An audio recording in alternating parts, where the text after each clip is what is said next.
Montana Territory, 1874. The unforgiving plains stretched before Katherine Olsen like a canvas of uncertainty, painted with tall grass that whispered secrets of a life she once believed was her destiny. At 20 years old, her chestnut brown hair cascaded down her back in gentle waves, contrasting with the powder blue dress that her mother had insisted was appropriate for a lady of standing. Standing on the balcony of her family's newly constructed mansion in Helena, Katherine watched the cattle drive in the distance, wondering if wealth truly brought the happiness her father promised. A proper lady does not fantasize about the wilderness, her mother had reminded her countless times. Your future lies with Edward Blackstone and the merger of our family's banking empires. Katherine's fingers tightened around the railing. Her core belief had been instilled since childhood. A woman's value was measured by the advantageous match she made, the social standing she maintained, and the obedience she demonstrated.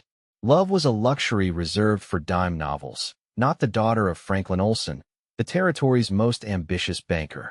What she wanted, or what she had been told to want, was security, status, and the continuation of her family's legacy through a sensible union. Yet as the sun dipped below the horizon, casting golden light across the untamed landscape, something inside her yearned for more than arranged marriages and afternoon teas. "Miss Katherine," the housekeeper called from behind her, "your father requests your presence in his study. Mr. Blackstone has arrived to discuss the wedding arrangements."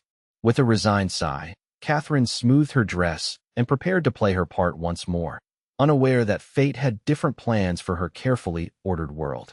The following morning, Katherine accompanied her father to inspect a property acquisition on the outskirts of town. The land had been foreclosed, another ranch unable to weather the harsh economic climate that followed the panic of 1873. As their carriage rolled down the dusty road, she stared absently out the window, her thoughts 1,000 miles from wedding plans.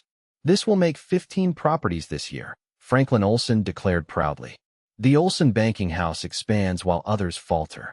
The carriage jolted violently, throwing Katherine forward as the sound of splitting wood filled the air. Her father cursed as the vehicle tilted precariously to one side. "Broken axle," the driver called down. "We're stranded, sir." "Damnation," Franklin muttered. 3 miles from town in this heat. Before Katherine could respond, the thunder of hoofbeats approached from the west. A rider appeared through the dust, silhouetted against the morning sun. He pulled his horse to a stop beside their disabled carriage, removing his hat to reveal a young face, no older than 26, with clear blue eyes that seemed to take in the situation at a glance. "Looks like you folks could use some assistance," he said, dismounting in one fluid motion. His voice carried a slight southern drawl, but his manner was direct and efficient. "We've broken an axle," Franklin stated unnecessarily. "My daughter and I need transport back to Helena." The young man nodded, crouching to examine the damage. "Name's Samuel Vance. I can fix this temporary light to get you to town, or you're welcome to rest at my place while I fetch help. My ranch is just over that rise." Katherine found herself studying him with unexpected interest. His cotton shirt was clean but well worn, his denim pants patched in places. Not wealthy by any means, but there was something about the way he carried himself, a quiet confidence that spoke of a man who faced challenges head-on rather than avoiding them. "We'll wait in the carriage," Franklin replied dismissively. "Father," Katherine interjected, surprising herself with her boldness, "perhaps we should accept Mr. Vance's hospitality. The sun is getting stronger, and it could be hours before help arrives." Samuel Vance's eyes met hers briefly, a flicker of appreciation in them that sent an unexpected warmth through her chest. In that moment, the carefully constructed wall of her assumptions began to crack. The belief that her worth was tied to social standing suddenly seemed less certain when faced with this stranger's straightforward decency. "The lady's right," Samuel said. "No sense in suffering the heat when there's shade and water nearby." An hour later, seated on the porch of Samuel's modest but well-maintained ranch house, Katherine found herself engaged in conversation unlike any she'd had in Helena's social circles. Samuel spoke of his dreams for the land, the small herd of cattle he was building, and his determination to make something of himself despite starting with nothing. "Most folks think a man needs old money or connections to succeed out here," he said, pouring her another cup of cool well water. I believe differently. Hard work and honest dealings. That's what builds something lasting. My father would say connections are everything, Katherine replied, surprised by her own candor. Samuel smiled, a genuine expression that reached his eyes. With respect to your father, Miss Olsen, some of us have to make our own way. No family name to open doors, just these two hands and whatever the good Lord saw fit to give me. When help finally arrived and Katherine departed with her father, she found herself looking back at the small ranch, her worldview subtly but irrevocably altered by a chance encounter with a man who measured worth not by inheritance but by character. 2 weeks passed, filled with wedding preparations that felt increasingly suffocating. Katherine found herself inventing excuses to ride into town, always taking the route past Samuel Vance's property. On her third such errand, fate intervened when a sudden thunderstorm forced her to seek shelter. Samuel opened his door to find her drenched on his porch, her riding habit clinging to her slender frame. Miss Olsen, come in before you catch your death. Inside, as she warmed herself by his fire, the walls between their worlds seemed to thin. Samuel spoke of his journey west after the war, of losing his parents and making his own way since 18. Katherine, in turn, confessed her apprehensions about her impending marriage to a man she barely knew. Why marry him if your heart's not in it? Samuel asked, his directness refreshing after years of polite society's circumlocutions. Some of us don't have the luxury of choice, she replied. My father built his empire for his descendants. I'm his only child. Begging your pardon, but a cage is still a cage, even if it's made of gold. The storm raged outside, but inside, something new was brewing, a connection that defied the barriers of class and circumstance. When their hands accidentally touched as he passed her a cup of coffee, neither pulled away immediately. The electricity between them was undeniable, a force as powerful as the lightning splitting the Montana sky. That evening marked the beginning of a secret courtship. Katherine found reasons to ride out alone, always ending up at Samuel's ranch where they would talk for hours. He taught her to ride properly, not side saddle as she'd been instructed, and showed her how to mend fences and care for livestock. In return, she brought books from her father's library, reading aloud to him as the sun set over the plains. With each meeting, Katherine's belief in her predetermined path weakened. Samuel never asked her to choose between worlds, but his very existence posed the question, was a life of authentic love worth more than all her father's wealth? The answer came 6 weeks later when Edward Blackstone arrived from Boston for their engagement party. As Katherine stood beside her intended, accepting congratulations from Helena's elite, her eyes drifted to the window where, for a heart-stopping moment, she spotted Samuel riding past the mansion, his figure a stark reminder of the choice that loomed before her. That night, she slipped out after the household retired, riding through darkness to the one place that had come to feel like true sanctuary. Samuel opened his door, surprise evident on his face. Katherine, what are you doing here at this hour? I couldn't breathe, she confessed, stepping inside. All those people celebrating a union that will bring them profit while I slowly suffocate. Under the soft glow of lamplight, Samuel took her hands in his. I've got no right to ask anything of you. I'm just a cowboy with a small spread and big dreams. But I need to say this. I love you, Katherine Olsen.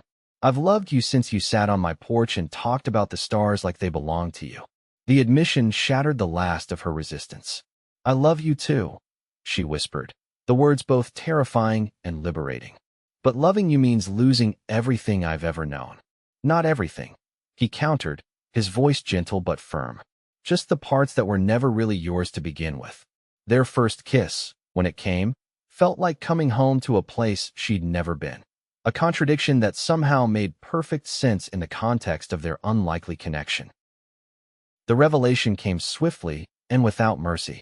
A ranch hand had spotted Katherine leaving Samuel's property in the early morning and reported back to Franklin Olsen, setting in motion a confrontation that would forever alter the course of multiple lives. Franklin summoned Katherine to his study, Edward Blackstone standing grimly at his side. The banker's face was thunderous as he slammed his fist upon the desk. You would throw away generations of building and sacrifice for a penniless cowboy, he roared. Have you lost your mind? Katherine stood before them, trembling but resolute. I've found my heart, she answered. Samuel may not have wealth, but he has integrity and vision. Vision won't feed you when the winter comes, Edward interjected coldly. And when the next economic panic hits, it won't be his kind that survives. Franklin circled the desk, his voice dropping to a dangerous whisper. I will not allow the Olsen name to be dragged through mud. You will end this ridiculous infatuation immediately. And if I refuse? Katherine challenged, surprising herself with her newfound courage. Then you are no daughter of mine, Franklin replied without hesitation. No dowry, no inheritance, no family connection.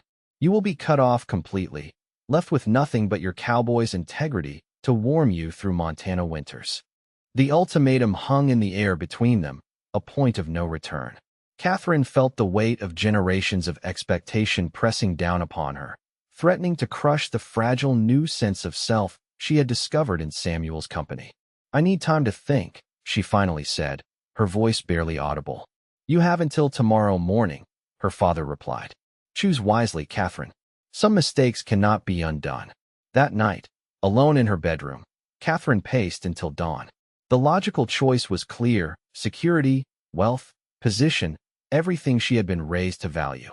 Yet when she closed her eyes, all she could see was Samuel's face. All she could hear was his voice saying, some of us have to make our own way. Morning arrived with cold clarity. Katherine descended the stairs in her simplest dress, a small valise in hand. Her mother wept silently in the corner as Franklin regarded his daughter with stony disappointment. So you've made your choice, he stated flatly. I have, Katherine replied. I choose love, even without certainty. I choose possibility over predetermined safety. Then you are no longer an Olsen, Franklin declared, turning his back on her. When you come crawling back, broken and hungry, remember that you chose this fate. Her mother's final words followed her to the door. You're throwing away everything for nothing, Katherine. That cowboy will never be able to give you what you deserve. Katherine paused, looking back at the opulent home that had always felt more like a museum than a sanctuary. What I deserve is the chance to build something real, something that's mine by choice rather than birth. Goodbye, Mother. The door closed behind her with the finality of a prison gate. Only this time, she was on the outside looking in, free but adrift, terrified but alive in a way she had never been before. Samuel found her waiting at his ranch, her face pale but determined. When she told him what had transpired, he took her hands in his expression grave. Katherine, I can't ask you to give up everything for me. Your father's right. I can't offer you the comforts you're accustomed to. She placed a finger against his lips, silencing his doubts. I'm not looking for comfort, Samuel. I'm looking for meaning, for partnership, for love. He drew her close, his voice rough with emotion. Your family disowned you for loving a simple cowboy like me. I can't change who I am or where I come from. I wouldn't want you to, she answered. I fell in love with who you are, not what you own. Samuel's eyes held hers, intensity blazing in their blue depths. Then we'll build our own legacy, he promised. Not one of banking empires or social connections, but of honest work and true partnership. It won't be easy, Katherine. We'll face hardship your family fortune would have protected you from. I would rather face hardship with you than ease without you, she replied, sealing her declaration with a kiss that tasted of both fear and hope, the perfect flavor of a new beginning. The following weeks tested her resolve as never before. Katherine, who had never cooked a meal or washed a garment, learned the rhythms of ranch life. Her hands, once soft and manicured, grew calloused from work. The early mornings that had once seemed barbaric became moments of quiet beauty, watching the sun rise over land that, while modest, was theirs to shape. Samuel never took her sacrifice for granted. Each evening, no matter how exhausting the day had been, he made time to read with her or simply talk, treating her mind with the same respect he showed her heart. Together, they planned improvements to the ranch, a larger chicken coop, expanded grazing land, a garden plot where Katherine could grow vegetables and flowers side by side. Their wedding, held 3 months after her departure from the Olsen mansion, was a simple affair at the local church.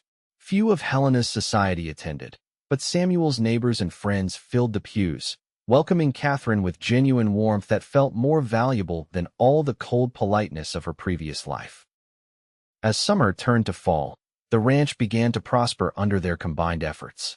Catherine's education proved surprisingly useful as she kept meticulous records and identified efficiencies that increased their modest profits. Samuel's practical knowledge and willingness to innovate made their small operation increasingly resilient. Yet shadows from the past lingered. Katherine occasionally spotted her father in town, his deliberate failure to acknowledge her existence a wound that refused to heal completely. Letters to her mother went unanswered.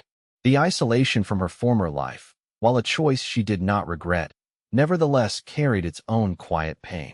The winter of 1874 brought challenges neither had anticipated. Heavy snows isolated the ranch for weeks at a time. Their carefully stockpiled provisions dwindled faster than expected when two neighboring families, even less prepared, needed assistance.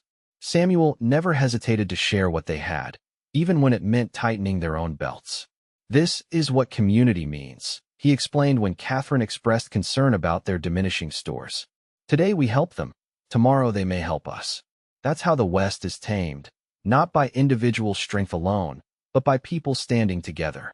The lesson resonated deeply with Katherine, who had been raised to view competition rather than cooperation as the natural order. As she helped distribute food to the Wilkins family, whose youngest child had fallen ill during the worst of the storm, she felt a sense of purpose that transcended mere survival. Spring arrived with new promise and unexpected news. Katherine was expecting their first child. The joy of impending parenthood was tempered by practical concerns. Their small ranch house would need expansion. Their margins for error would narrow with another mouth to feed. "My father would see this as vindication of his warnings," Katherine confessed one evening as they sat on their porch, watching the lengthening days paint the sky in brilliant hues. "That we can barely support ourselves, let alone a child." Samuel's hand covered hers, warm and steady. "Your father measures success by the size of a bank account. I measure it by the fullness of a life. Our child will know love and purpose, even if they never know luxury." As Katherine's body changed with her advancing pregnancy, a letter arrived that would alter the delicate balance they had achieved. Edward Blackstone had purchased the mortgage on their property from the bank and was calling in the loan immediately, a move clearly orchestrated by Franklin Olsen to force Katherine back to the fold. "We have 30 days to pay in full or forfeit everything," Samuel said, his voice tight with controlled anger. "The timing's no coincidence. Your father knows about the baby." Katherine felt ice form in her stomach. How could he know? "Small towns have long memories and longer tongues," Samuel replied, running a hand through his hair in frustration. "The doctor's wife is a cousin to Helena's most notorious gossip. The sum required was impossible. 3 years of good harvests and careful management condensed into a single payment." Samuel rode to 3 different banks seeking refinancing, only to be turned away. Franklin Olsen's influence extended throughout the territory's financial institutions. "He wants me to come crawling back," Katherine realized, cradling her growing belly protectively, "to admit I was wrong and beg forgiveness." Samuel knelt before her chair, his expression more serious than she had ever seen it. "If that's what you need to do, Katherine, I'll understand. For the baby's sake." "No," she interrupted firmly. "He's using this child as leverage, just as he used me as a business asset. I won't let him win." With options dwindling and the deadline approaching, Katherine made a decision that would test the limits of her pride. She would confront her father directly, not to surrender, but to fight for the life and love she had chosen. Franklin Olsen's surprise was evident when his estranged daughter entered his office unannounced, her pregnancy unmistakable beneath her simple dress. He recovered quickly, his expression hardening into practiced neutrality. "I wondered how long it would take," he said coldly. "Has reality finally overcome romance?" Katherine remained standing, refusing the chair he didn't offer. "I'm not here to beg, Father. I'm here to negotiate." A flicker of interest crossed Franklin's face. "Negotiate? You have nothing to offer, Katherine." "I have the future of your only grandchild," she countered. "A continuation of the Olsen blood, if not the name." For the first time, uncertainty shadowed her father's features. Family legacy had always been his driving force, the justification for his relentless ambition. "And what exactly are you proposing?" he asked cautiously. Katherine laid out her terms with the precision she had learned at his knee. Access to the grandchild in exchange for ceasing hostilities against Samuel's ranch. No financial support, merely the removal of artificial obstacles and the cancellation of Edward's predatory loan. The child will know you as grandfather, she concluded, but will also know the truth of how you disowned me. I won't rewrite history to spare your pride. Franklin studied her for a long moment, recognition dawning in his eyes. You've changed, he observed, something almost like respect in his tone. Life outside a cage will do that, Katherine replied evenly. Do we have an agreement? After a tense silence, Franklin nodded once. The loan will be transferred back to the original bank with its original terms. Edward has already found another suitable match in Sacramento. He'll raise no objections. It wasn't forgiveness or reconciliation, but it was a beginning, a fragile bridge across the chasm that had separated Katherine from her former life. The midpoint of summer brought with it a dramatic reversal that no one could have predicted. A devastating fire swept through Helena's financial district, destroying the Olsen banking house along with most of its records. Franklin Olsen, who had been working late, suffered severe injuries trying to save the family ledgers. Samuel and Katherine learned of the disaster from a passing rider, the news arriving like a thunderclap from a clear sky. We have to go, Katherine said immediately, already reaching for her shawl despite being 7 months pregnant. Samuel didn't argue, helping her into their wagon with gentle efficiency. The journey to Helena was made in tense silence, both of them aware of the complex emotions this crisis evoked. They found the Olsen mansion in chaos. Franklin lay in his bed, burns covering his right side, his breathing labored and irregular. The family doctor shook his head grimly when Katherine inquired about her father's condition. His lungs are damaged from the smoke. I've done what I can, but at his age. The doctor's voice trailed off, the implication clear. Katherine's mother, aged a decade in appearance since their last meeting, clutched her daughter's hands desperately. The bank is gone. Everything is gone. The other partners are already distancing themselves, claiming Franklin made decisions without their approval. The vultures circle quickly, Samuel observed quietly. In her father's sick room, Katherine found herself face to face with the man who had cast her out, now diminished by pain and loss. His eyes, when they focused on her, held a clarity that transcended his physical condition. You came, he rasped, genuine surprise in his voice. Of course I came, she replied, taking his undamaged hand in hers. You're still my father. The admission cost her nothing, yet seemed to give him everything. His fingers tightened around hers with surprising strength. I was wrong, Franklin whispered, each word clearly an effort. About so many things. Your cowboy, Samuel, he came too. A lesser man would have celebrated my downfall. Katherine felt Samuel's steady presence behind her, a pillar of quiet strength. He knows the value of family, she said simply, even imperfect ones. In the days that followed, Katherine divided her time between helping her mother salvage what she could of the family's affairs and caring for her father, whose condition stabilized but remained precarious. Samuel, meanwhile, revealed unexpected depths as he stepped in to assist with untangling the banking house's obligations. Your husband has a remarkable head for business, the family lawyer remarked to Katherine after Samuel had identified a way to protect the remaining assets from creditors. Had he been born to different circumstances, he might have rivaled your father. Katherine smiled, pride warming her voice. Samuel doesn't need different circumstances. He creates his own opportunities.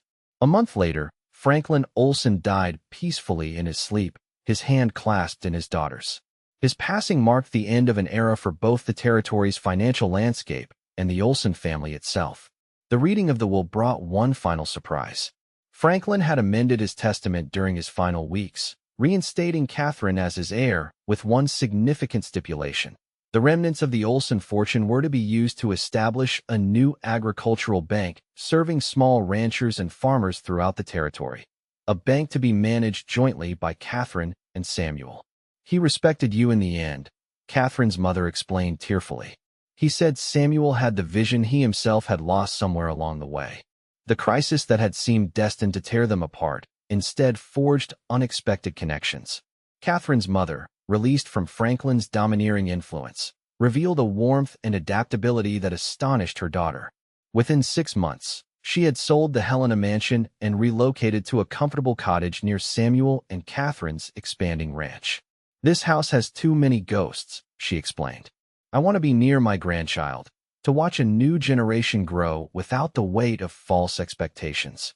In late autumn, Katherine gave birth to a healthy daughter they named Hope, a symbol of the future they were building together. Samuel, holding his infant daughter with tender awe, embodied everything Katherine had once been told was impossible. A man of humble origins whose character and determination outweighed any advantage birth might bestow. The Vance Agricultural Bank opened its doors the following spring, operating on principles unlike any financial institution in the territory. Loans were structured to accommodate the seasonal nature of ranch work. Knowledge and practical assistance were offered alongside capital. Most revolutionary of all, women could conduct business in their own names, a policy Katherine insisted upon despite initial resistance. "My father built his empire on exclusion," she explained to skeptical board members. "We will build ours on inclusion." By 1877, the Vance Ranch had tripled in size, becoming a model of sustainable growth that other small operators sought to emulate. Samuel's innovative breeding program produced cattle better adapted to Montana's harsh climate.